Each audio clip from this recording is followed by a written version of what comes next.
We are on Facebook Live on Eagle News and also on our streaming site eaglenewslive.com. This Net25 presentation is also available on our YouTube channel at Eagle News. I am Cesar Vallejos. Join me discover the latest news and information in business around the world. Stay ahead of the curve from vision to action. Welcome to the second part of the three-part series of Open for Business in Singapore. Our second stop after the National University of Singapore is at the High Street Center in one of the picturesque offices of Found 8, Southeast Asia's first Google for Startups partner, where we conversed with the Managing Director of Alcott Global, Radu Palem, a fixture in Asian conferences connecting the best talents in the region with multinational brands. Radu Palamariu will share his insights in creating teams, developing skill sets that cater to new demands of the market, and provides tips to CEOs in change management and how focus and innovation can make a big difference in the organization. Before we show Radu's depth and practical insights, I'd like to showcase our coverage of the recently concluded Asia CEO Awards. We've spoken to some of the big winners of the night, including the Entrepreneur of the Year, Technology of the Year, and the SME Company of the Year. Watch this Open for Business report.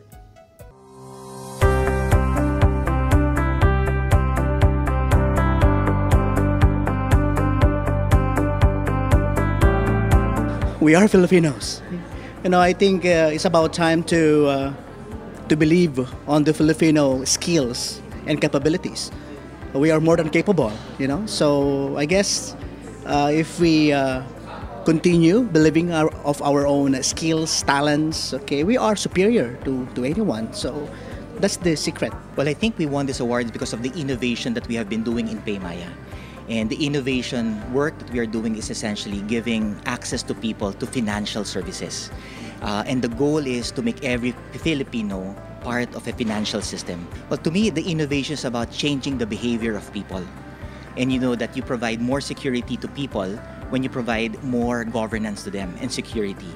And so there's a lot of things that we're doing at the PayMaya, especially on converting the mindset of people to make them financially inclusive.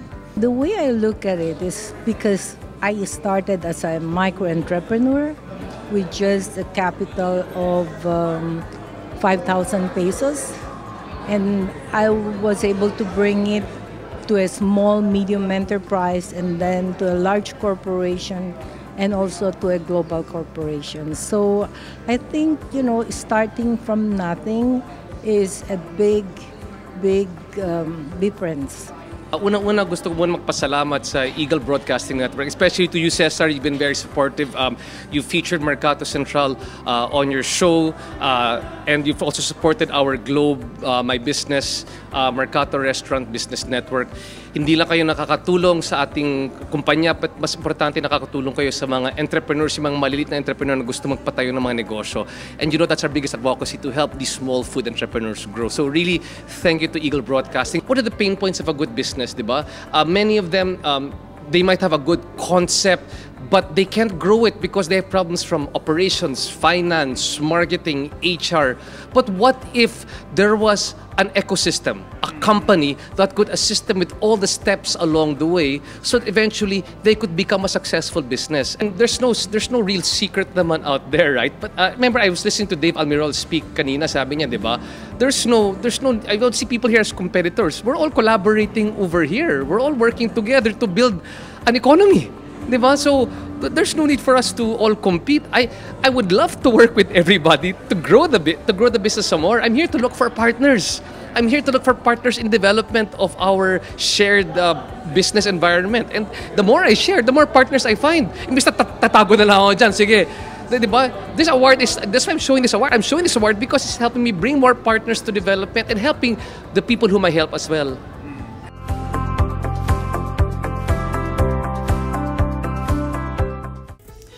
As the digital economy is disrupting and transforming traditional business models and presenting uncertainties for business sustainability, the 45th Philippine Business Conference and Expo chose the theme Enabling Business in a Digital Economy. Here is the Open for Business report.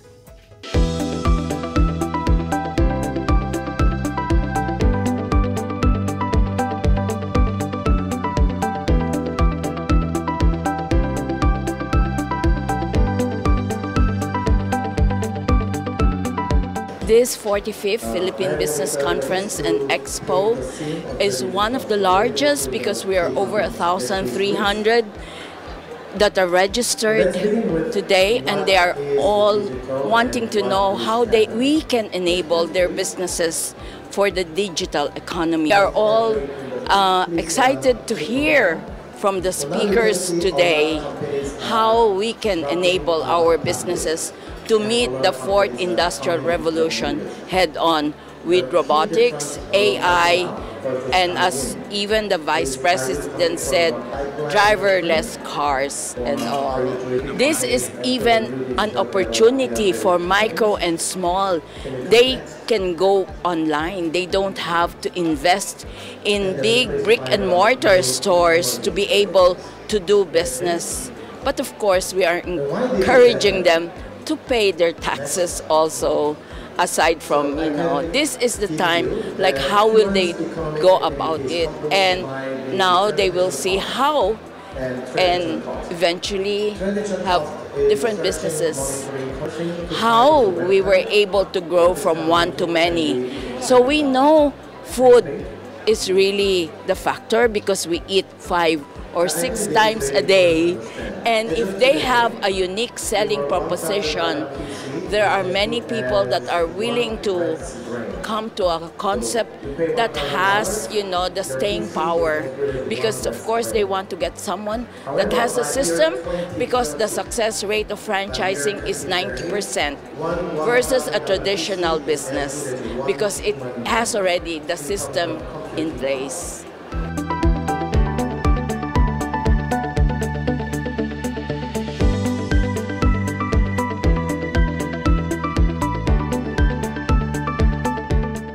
When Open for Business returns, Radu Palamariu, Managing Director of Alcott Global, will talk about finding the right talent as businesses face the challenges in the digital economy.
We are open for business, and we are now here in Singapore with the Managing Director of Alcott Global, Raju Palem. Thank you very much, Radu, for my pleasure entertaining us here in Singapore. I recently talked with Keith Carter, the author of Actionable Intelligence, and there is so much talk and changes in culture and mindset, especially if you go into today's demands in the workplace. He's in the academe, and of course there's a lot of preparations, there's a lot of changes in the system that's going on, especially with digitalization and globalization.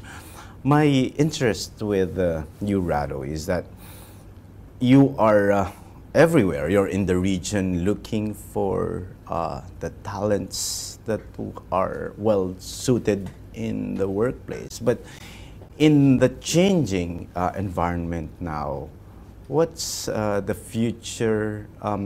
What are the skill sets that are needed in the future, especially now that we are facing a lot of changes with the new systems introduced in business?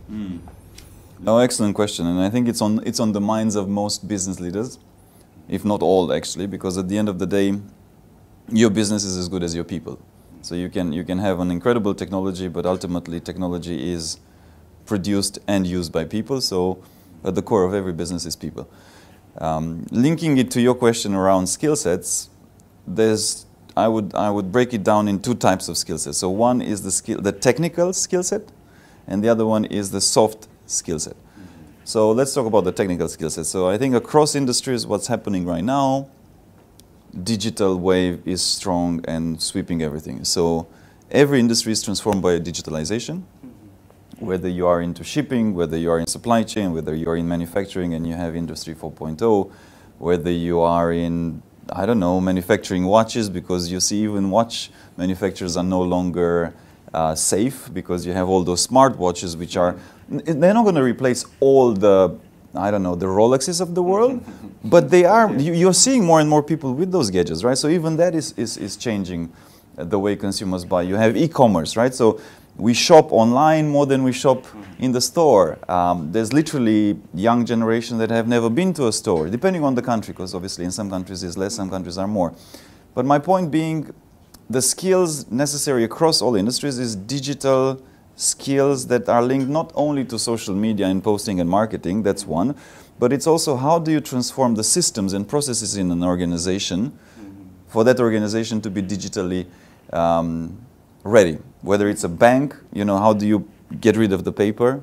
Whether it's a shipping line, whether it's customs and government as well, whether it's a trade organization. I think that's that type of skill sets that make processes digital, that transform companies and enable them to be digital. That's the type of skill sets that are hardly necessary on the technical side. And of course you have software development, you have automation skills, you have robotic process automation, which is basically doing away with the mundane tasks, repetitive tasks, and putting out a bot. So the type of people that can code, that can program, that can obviously in a factory automate and deal with the machinery, that type of skill sets, and it's a really large discussion, but that type of skill set are very much in demand on the technical side. Now bringing it to the soft side. Before we go into the soft side, you mentioned about this, of course, the changes in the manufacturing sector.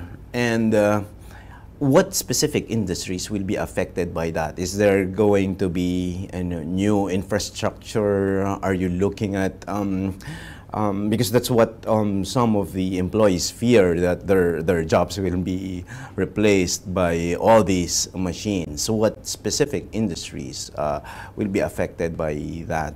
And are you looking at, as you mentioned, changing of the processes and the systems, will that heavily impact on what specific industries like manufacturing?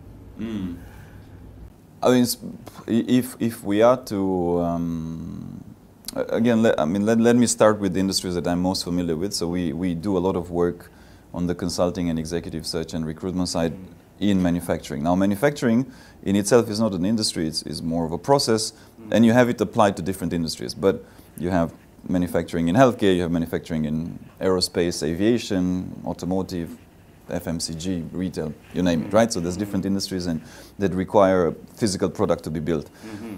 I would say across the board, these changes are happening. It takes time though. So very specifically to the concern that most people have, will my job disappear or be displaced? Depends. Depends on what type of job do you do, right? So, and also depends on which market are you in and how expensive are you as a cost to the company. Very practically, I mean, I'm just being very practical here, no emotion attached, but of course there's a lot of emotion because if you're that worker, you're like, okay, but my family future. But I'm just saying it from a very practical perspective, right? So you are company X, you have a factory in Philippines, your cost, right? Your cost will be different. You are company X, you have the same factory in Germany, let's say, right? So just as an example, so of course in Germany the degree of automation will be much higher than perhaps in the Philippines, but ultimately you can apply the same. So right now you have the tools to fully digitalize a factory. So imagine, before, probably people imagine factories of, lots of machines and people on the conveyor belts, I don't know, doing things. Right now, you have everything on the computer. It's called a digital twin of the physical facility. You have all the flows. You can automate everything. I mean, there's a lot of machine learning that basically looks at the algorithms, optimizes your flows, optimizes your machines, can even track when is your machine going to break down, and you can do preemptive maintenance. So a lot of things can be done. Of course, you still need humans, but the task of the human is maybe no longer to put to screw the things together, because that is done already by a robot. Maybe the task of the human is to take care of that robot that does the... so I would say, to come back to your question, yes, a lot of jobs will be displaced. It's a matter of time. It won't happen maybe tomorrow, but it's a matter of time. It will be displaced. The higher the cost of labor, the faster that basically that job will be displaced. But not all jobs will be displaced, and new jobs will come in. But it's more skills. Yeah, like before, we don't hear about data scientists. Exactly. Before you didn't have SEO expert, right? And how do you get higher on Google? Because there was no Google, right? So, I mean, now we're going to get more and more robots. So you need people that are industrial robots or bots for software. So you need people on how do you manage that? But if your skill set is mostly manual, there's a trouble in that. But I think that another topic of the discussion is also the responsibility of the government, one, to ensure that there are some safety social processes in place of retraining these people in deep collaboration with the companies. The companies also need to retrain the staff, right? Okay. So, but that's a separate topic. And we'll talk about that later. You said about technical skills. Now we go back to the second point, which is the soft skills. So soft skills, I would refer to soft skills as mostly linked to dealing with people, right? Skills and people skills in general, right? So that's one, and as well as your mindset. So I think from a fundamental mindset perspective, we just have no choice but to adapt and adopt the mindset of learn, relearn, unlearn, or learn, unlearn, relearn, right? Depends on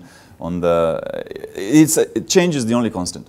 So we just need to take it upon ourselves at an individual level that, what we will do today in 5 years might be obsolete, and you need to, in this process from today to 5 years down the line, you need to have picked up new skills and be able to do new things. Not totally new, but at least, a lot of things will be tweaked in this period of time. So that mindset is important. So I would call that a soft skill at an individual level. But at a group team level, when you're talking about CEOs, when you talk about board members, when you're talking about the leaders of companies, they really, and the change makers, we need, and companies need people that can do change management. Change management is a bit of a fluffy word, and I don't like using fluffy words, but basically what it means, taking the people through the process of change. So that means that you need to transform a company. This is going to be forever, from now till the day we die. Literally, we're always going to have transformations in businesses.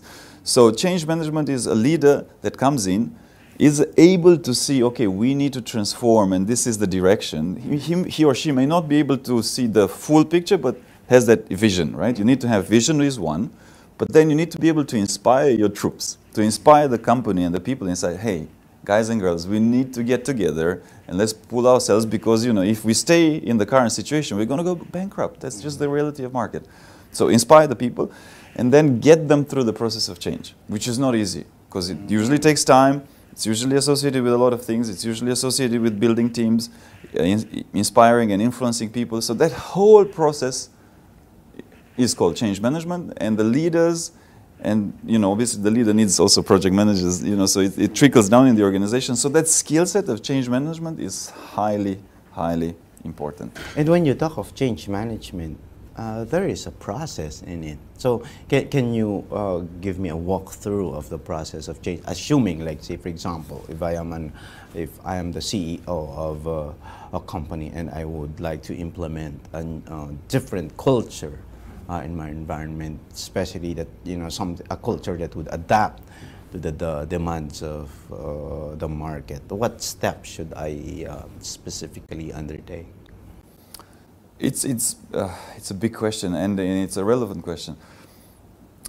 And there's a lot of different methodologies. So I'm not going to go tactical and very specific, because, you know, there's any methodology is good ultimately. But I think big picture, the process is one. You as the leader, or as the CEO, or as the board, or as the leadership team, you need to be clear. What is it that you want to be doing? Okay, so I want to inculcate or create a culture of creativity, innovation, where people are okay to fail, whatever it may be, right? Okay, this is my goal. Okay, great, that's your goal, perfect. But how do you do it, right? So first step is get clear on the goal. Now, second step is, how do I translate that into behaviors in the company? And we've done this type of work with organizations, and I will give you an example of an organization that, you know, was clear. Okay, we need to get our leaders and managers to be coaches, mentors, to develop people. We don't need them to tell the staff what to do, because that command control type of leadership is gone out the window. Nobody cares about it. So we need to change. Okay, great. So you have the target. Okay, how are you going to do it? Well, first step. They all aligned, they all agreed, the leadership team, this is what we're going to do. We're going to walk the talk, right? So we, as leadership team, we're going to walk the talk, and everything that we do is going to be in line with that. What does that mean? Well, it means that for our next level down, we need to be coaches, we need to be mentors, we need to be helping them, right? Because if we don't set the standards, nobody's going to follow. Great. That's one step, okay. But how do you make sure that, you know, because the organization was thousands of people, how do you make sure that it trickles down? So what they did and what we helped them do is training. So they trained everybody in a methodology. Okay, this is what we're doing. These are some of the steps. These are some of the actions and behaviors you can do, right? So you should have weekly conversations with your staff. You should ask them, how are you? Which is basic human behavior. But again, if you're taking a culture that used to be command control, right? It doesn't happen overnight. So you actually need to reinforce it. Then they started measuring it. So okay, training is one, but we started measuring it through quarterly conversations by the staff giving feedback to the management. How are you doing? And measuring them on certain behaviors. Are you listening? Are you getting feedback? Are you doing something about the feedback? I don't know, about 30 behaviors. So over time, in a period of 12 months, then you start seeing the changes, right? But again, as a process, you align, you agree, you keep. Because a big mistake that a lot of companies and leadership teams do, they don't stick to the plan, right? So they agree, but 6 months later, oh yeah, let's scrap it. Yeah, but then you don't do anything. So you agree on the plan, you agree on the vision, you stick to it for a while, because it doesn't just happen overnight.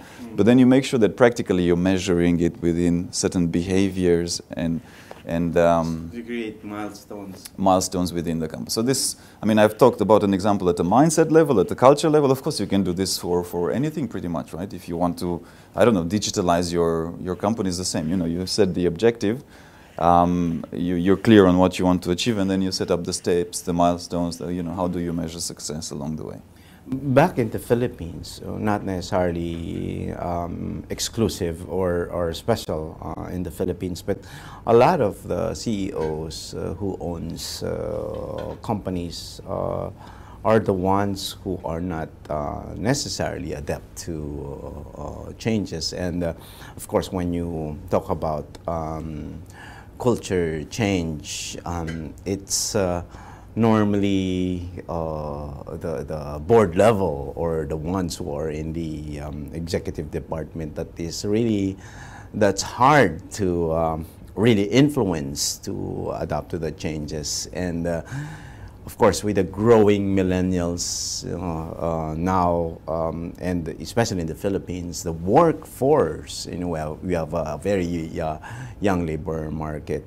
So the question there is, how do you try to influence the top-level executives? But before you answer that, Radu, we'll pause for a few reminders. Open for business. We'll be back. Stay with us.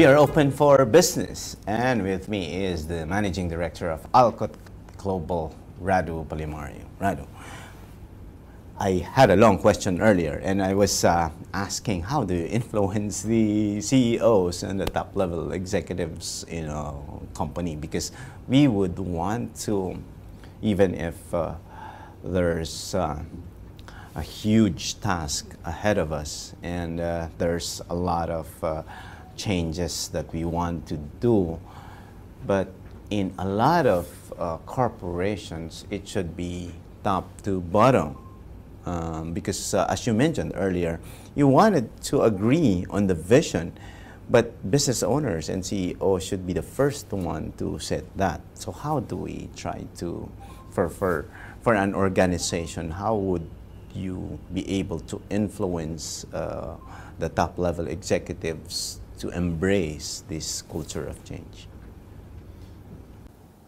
Can I probe a little bit further? And what would be your position? So you would want to influence them, but from which Maybe position? Maybe a middle manager? I would say it's tough. Because to your point of change should mostly be top down, I would almost argue that it's always top down.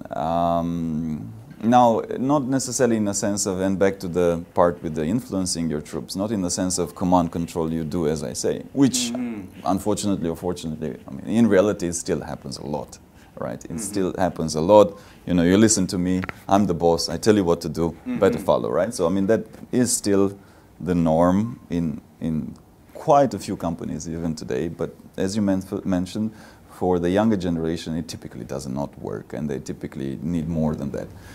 So it has to be the CEOs and business leaders who are watching us now, because we have our audience are basically entrepreneurs and business leaders of small companies as well.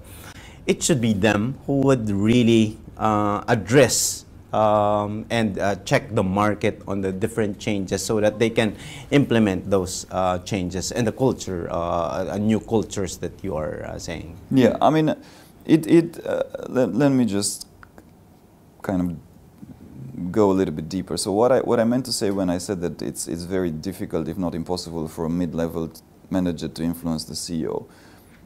I'm also assuming, I don't know how many layers would be in between, but it's hard because the CEO has his leadership team. Now, it depends on the pattern of behavior of the CEO.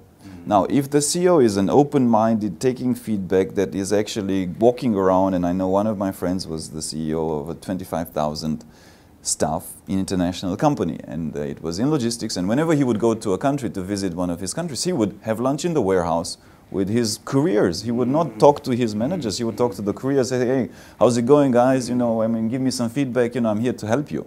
Yeah, if you're that type of behavior, and if you actually go down to the level, you don't even need to be mid-manager, you can be anybody in the company, because the CEO will go and proactively ask you for feedback, or the management, and then take in that feedback.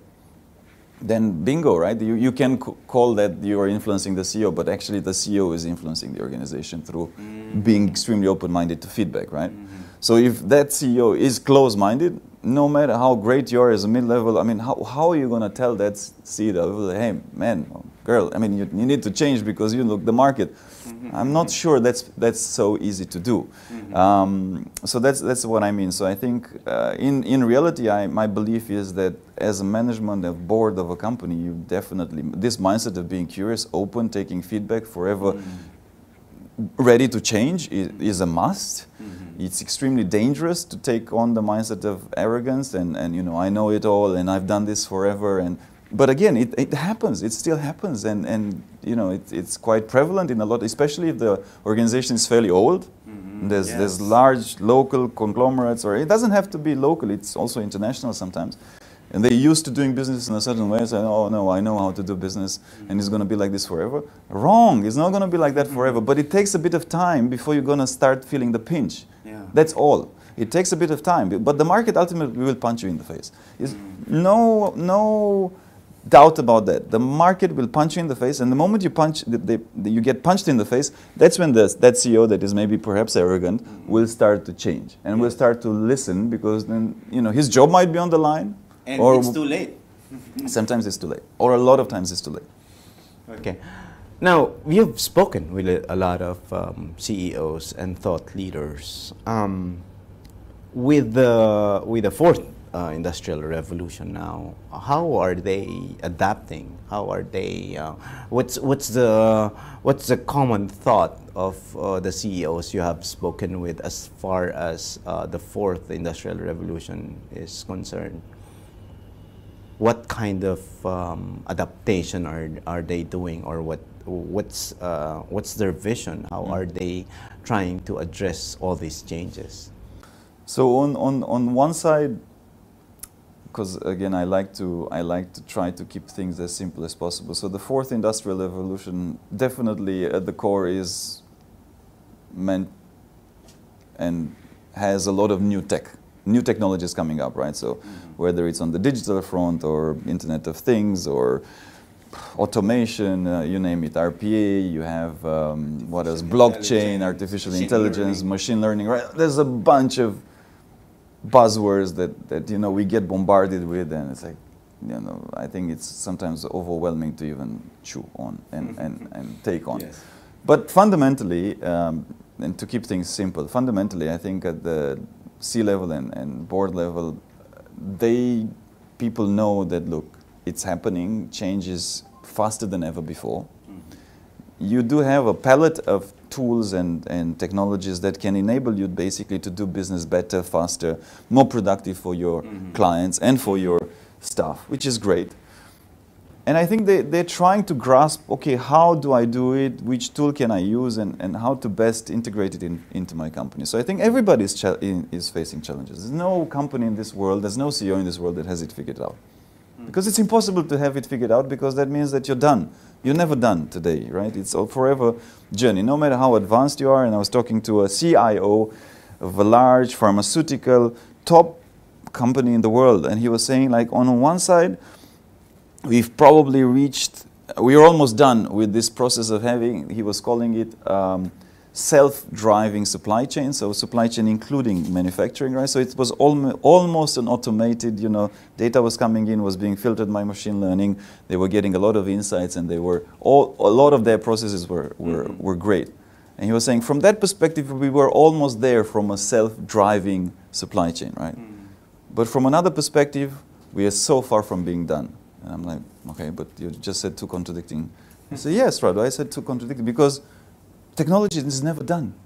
And maybe for today, for what we know for today, it's kind of okay, but things are evolving so fast that I'm never actually going to be done. And I forever need to iterate and change my systems and my processes. So I think, back to your question, CEOs struggle with all this tech and fourth industrial revolution and all of this. Yeah, but how do I take that in? Practically, how do I apply it to my company to stay relevant, right, and not go bankrupt?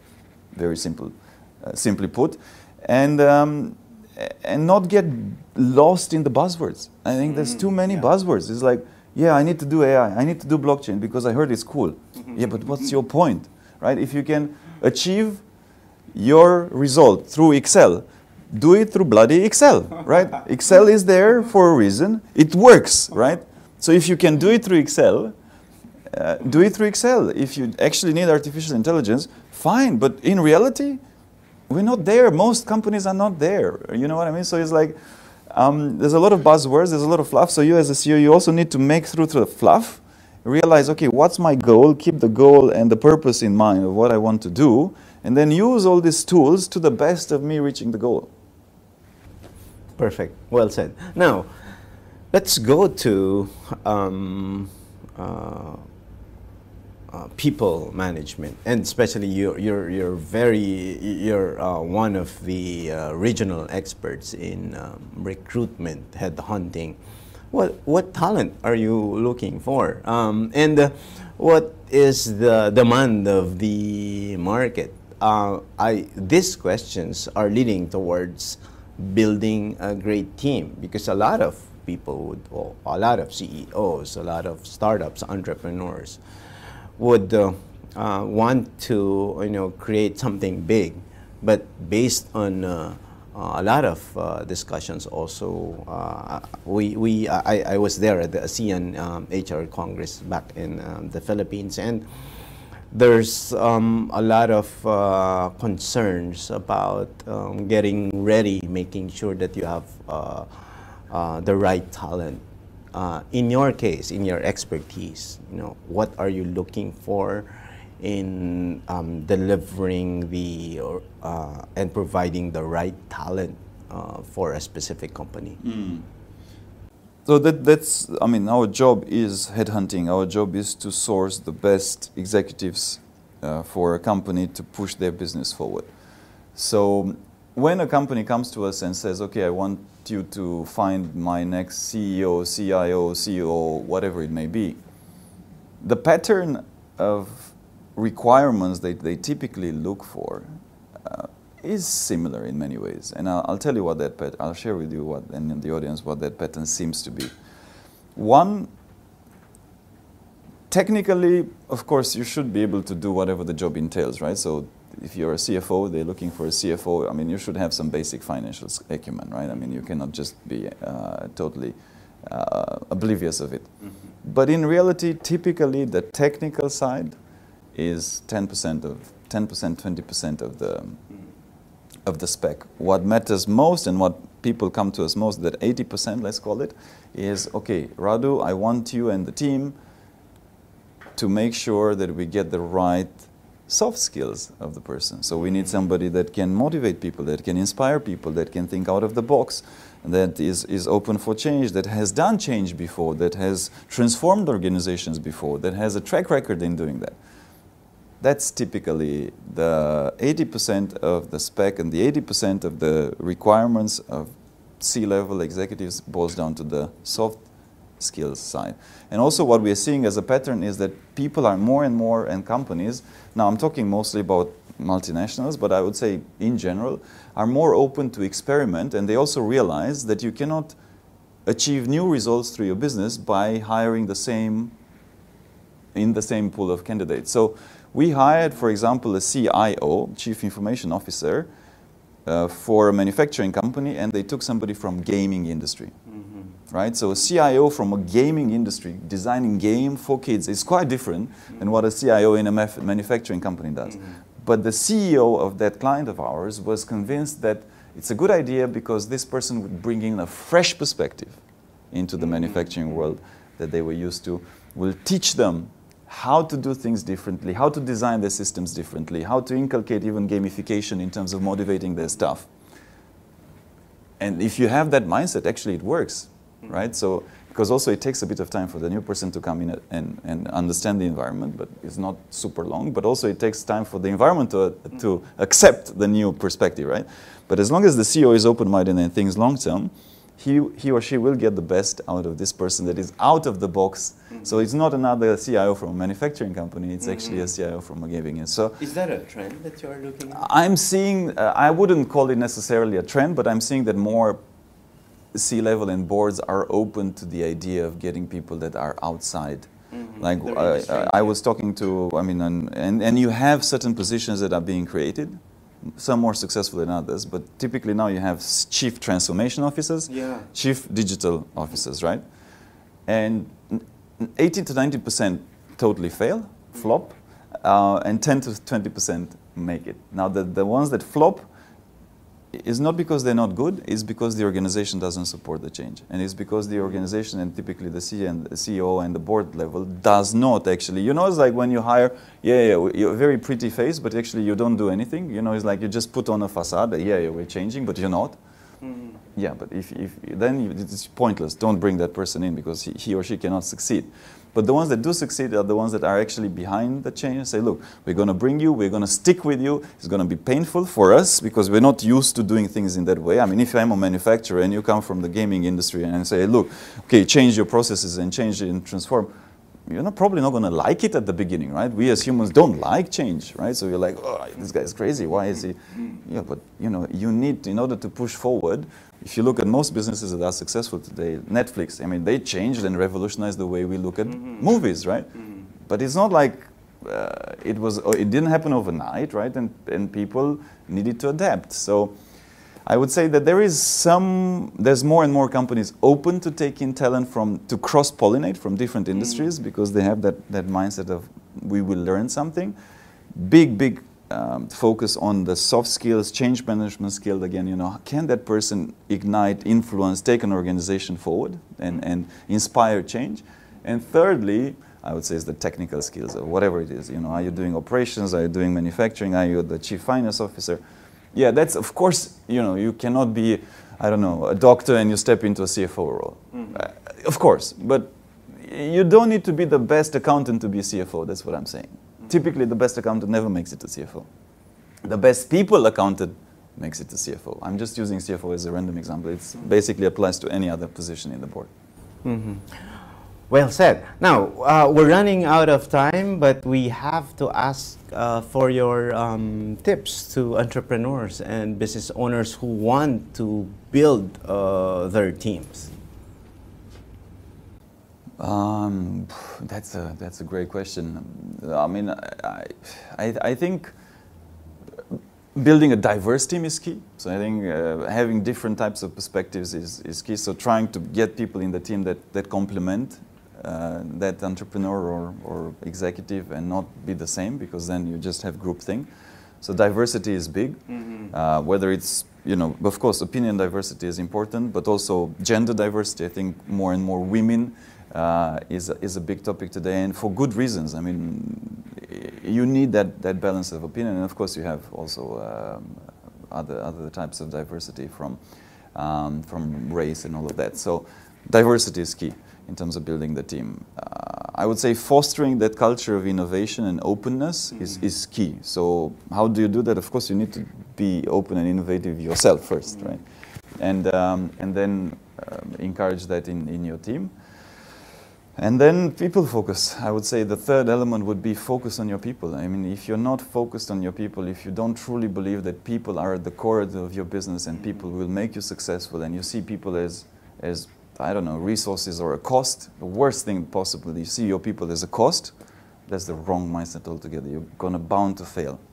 Human resources, right? There's a saying, more human, less resources. Right, so focus on the human side, focus on the people side, encourage your team to focus on the people side, because any business success is ultimately down to people, not down to technology.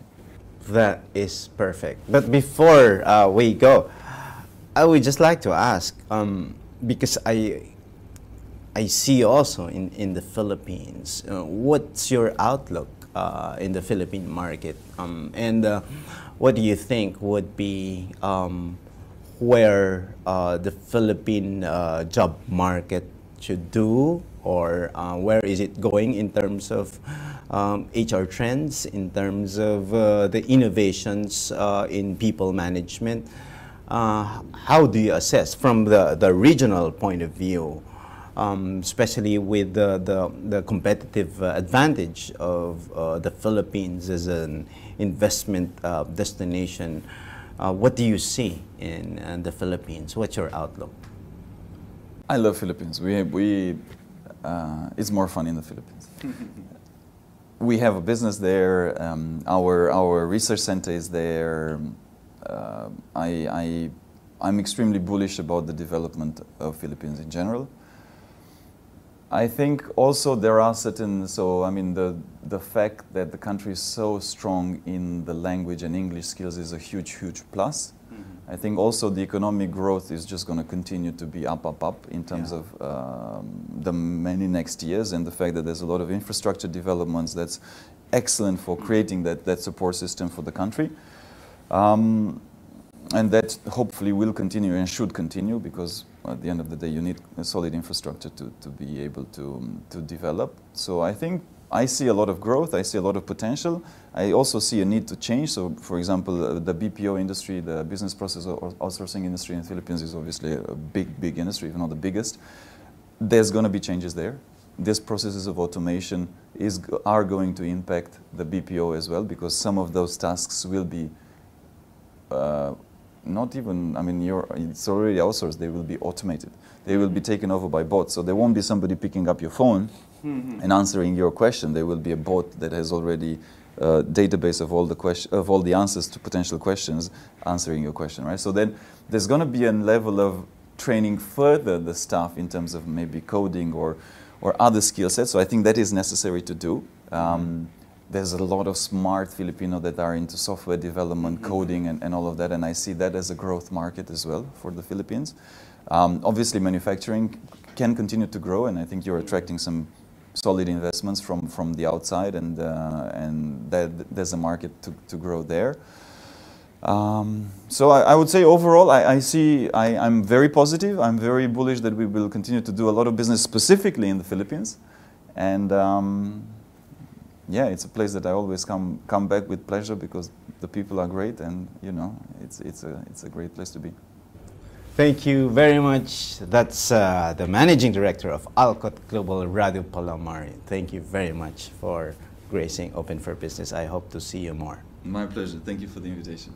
Open for Business will return. Stay with us.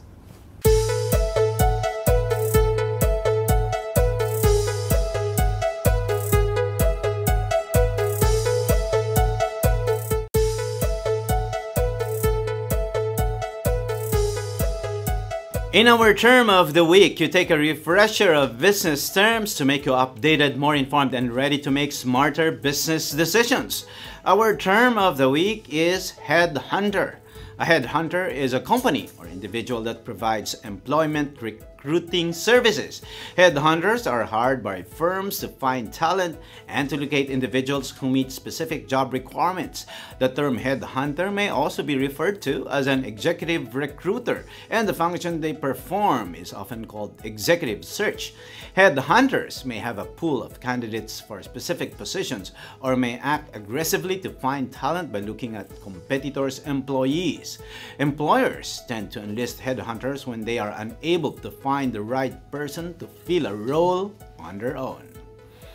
And our word of the week is from Marisa Mayer. She said, "In technology, it's about the people, getting the best people, retaining them, nurturing a creative environment, and helping to find a way to innovate."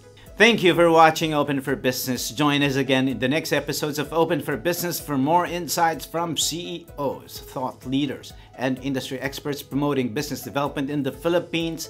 See you again next Saturday and Sunday for another episode of Open for Business, where we discuss business information, deliver the latest business news to keep you informed and open for business, and be ahead of the curve from vision to action.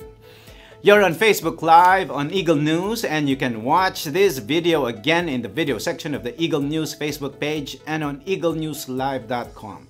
And subscribe to our YouTube channel at Eagle News. For Open for Business, this is Cesar Vallejos. Have a great day.